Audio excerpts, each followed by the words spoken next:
মাহমান আগতে মই বিভাগীয় অভিযন্তাৰ লগত কথা পাতোতে তেখেতসকলে কৈছিল যে যিজন ঠিকাদাৰ ৰাজনৈতিক আশীৰ্বাদ পুষ্ট হৈ আমাৰ গোটেই সমগ্ৰ যোৰহাট আৰু শিৱসাগৰ জিলাৰ গোটেই কামখিনি তেখেতে লৈছিল আৰু তেখেতৰ হৈ সাংসদ আৰু কোনোবাবিলাকে তাত চাপ ঠিকা লৈছিল তেওঁক মই ব্লেকলিষ্ট কৰিবলৈ কৈছিলোঁ। মোৰ সমষ্টিৰো দুটামান ৰাস্তা একেবাৰে শোচনীয় কৰি থৈছে। উদাহৰণস্বৰূপে ৰদৈয়ালি ৰাস্তাটো, যিটো মুখ্যমন্ত্ৰীয়ে 2021 চনৰ খুব সম্ভৱ মাৰ্চ মাহত আৰম্ভ কৰাইছিলে কাম। সেইটো এতিয়া মানে একেবাৰে গাড়ী যাব নোৱাৰা হৈ আছে।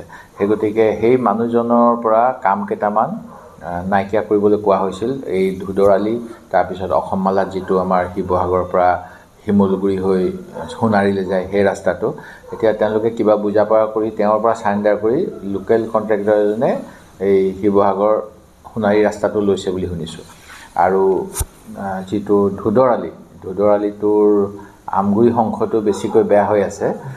সেই অংশটোৰ কাৰণে নতুনকৈ টেণ্ডাৰ কৰিম বুলি কৈছিল অসম চৰকাৰে, আৰু এইখিনি সময়ত মেইনটেইন কৰিবলৈ বিভাগীয় পুঁজি দিব বুলি কৈছিল। এতিয়া কিমান দূৰ কি হ'ল মই অহাকালিলৈ অফিচ খুলিলে গম পাম। কিন্তু মই যোৱাকালি আমগুৰিৰ সাংবাদিকসকলে কৈছে যে 18 কোটি টকা আত্মসাৎ হ'ল বুলি কৈছে। এই বিষয়ে মই জ্ঞাত নহয়। যদি তেনেকুৱা হয় মই নিশ্চিতভাৱে তাৰ জবাবদিহি কৰিম।